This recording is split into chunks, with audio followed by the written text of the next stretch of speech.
खबरों में आगे बढ़ते हुए इस वक्त की एक बड़ी खबर का रुख कर रहे हैं। फरीदाबाद से खबर, सीवर सफाई के दौरान हादसा हो गया। एक सफाई कर्मी की मौत हो गई है, एक गंभीर रूप से घायल बताया जा रहा है। पुलिस आगामी कार्रवाई में जुटी हुई है। फरीदाबाद में सीवर सफाई के दौरान हादसा हो गया, एक सफाई कर्मी की हादसे में मौत हो गई है, गंभीर बताया जा रहा है। अब पुलिस को सूचित किया गया है, पुलिस आगामी कार्रवाई में जुटी हुई है। सीवर सफाई के दौरान यह हादसा हो गया। फरीदाबाद से बड़ी खबर आपको बता रहे हैं। इस हादसे में 2 सफाई कर्मचारी जद में आए, जिसमें एक सफाई कर्मचारी की जान चली गई है, गंभीर बताया जा रहा है। घटना के बाद पुलिस को सूचित किया गया, पुलिस आगामी कार्रवाई में जुटी हुई है। सीवर सफाई के दौरान एक सफाई कर्मी की मौत हो गई है और एक गंभीर बताया जा रहा है। हालांकि पुलिस के संज्ञान में है ये मामला और आगे की जांच पड़ताल अब की जा रही है। कैसे हुआ ये हादसा, कैसे एक सफाई कर्मी को अपनी जान गंवानी पड़ी, कैसे एक सफाई कर्मी गंभीर है, ये तमाम जांच के विषय हैं और पुलिस जांच पड़ताल में जुटी हुई है। आगामी कार्रवाई अब की जा रही है। फरीदाबाद में सीवर सफाई के दौरान यह हादसा हो गया। राजेंद्र दहिया ज्यादा जानकारी के साथ जुड़ गए हैं। राजेंद्र, और क्या जानकारी, कैसे हुआ यह हादसा? उसका बिल्कुल मैं आपको बता दूं, तो कंपनी संचालक है जिसमें दोनों कर्मियों को जो है सफाई के लिए बुलाया था।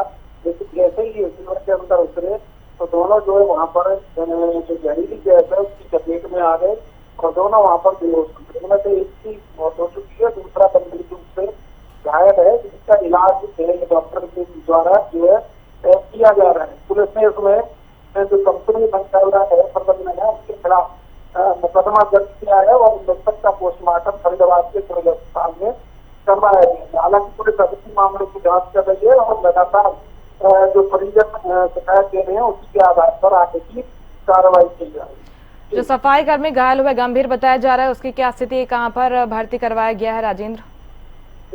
अस्पताल में उसका इलाज चल रहा है और सबसे बड़ी बात यह है कि जो संसाधन होते हैं, बचाव संसाधन होते हैं, उनसे बगैर उनको सीवर टैंक में उतारा गया। तो कहीं ना कहीं कंपनी प्रबंधन की बड़ी लापरवाही यहाँ पर जो दिखाई दे रही है, क्योंकि उनके पास कोई संसाधन नहीं था, जिसकी वजह से इनकी दर्दनाक मौत यहाँ पर हुई है। हालांकि पहले मंत्री ने भी साफ तौर पर कहा था कि बिना सेफ्टी इक्विपमेंट के किसी भी सीवर मैन को सीवर में ना उतारा जाए, जिसमें उसके बावजूद भी नियमों की घटिया यहाँ पर दिखाई दी। ये पहला मामला तो नहीं है राजेंद्र, इसके पहले भी पूरे हरियाणा के अलग अलग जिलों से ऐसे मामले सामने आते रहे हैं। हर बार वही सवाल उठते हैं कि आखिर जो इक्विपमेंट्स हैं, सुरक्षा मानक हैं सफाई कर्मियों के लिए, क्यों उनका पालन नहीं किया जाता? लापरवाही उनके हिस्से में आती है और उसके कारण जान गंवानी पड़ती है सफाई कर्मियों को। इस बार कोई बड़ा एक्शन लिया जा सकता है राजेंद्र? देखिए, बिल्कुल साफ तौर पर कह सकते हैं कि पिछले दिनों भी फरीदाबाद में 2 सफाई कर्मियों की दर्दनाक मौत इसी वजह से हुई थी कि उनके पास संसाधन नहीं। और अब एक बार फिर से यहाँ पर ये मामला सामने आया जिसमें कर्मचारियों के पास जो संसाधन है वो यहाँ पर उपलब्ध नहीं थे, जिसकी वजह से इनकी जान गई है। तो कहीं ना कहीं बड़ी कार्रवाई आरोपी के खिलाफ यहाँ पर हो सकती है। हालांकि मामला इसमें दर्ज किया गया है, लेकिन देखना यही होगा कि आरोपियों की गिरफ्तारी कब तक होती है और क्या कुछ बड़ी कार्रवाई इनके खिलाफ की जाती है। आप नजर बनाए रखिएगा राजेंद्र। फिलहाल बहुत शुक्रिया तमाम जानकारी के लिए। सीवर सफाई के दौरान यह हादसा हुआ जिसमें एक सफाई कर्मी की मौत हो गई है। पुलिस हालांकि पहुंची, अब किसी बड़े एक्शन का इंतजार है। आरोपियों की गिरफ्तारी की उम्मीद की जा रही है और सफाई कर्मचारी को क्योंकि अपनी जान गंवानी पड़ी है, ऐसे में आगे इस तरह के हादसे रिपीट न हो, इसके लिए पुलिस प्रशासन भी कार्रवाई में जुटा हुआ है।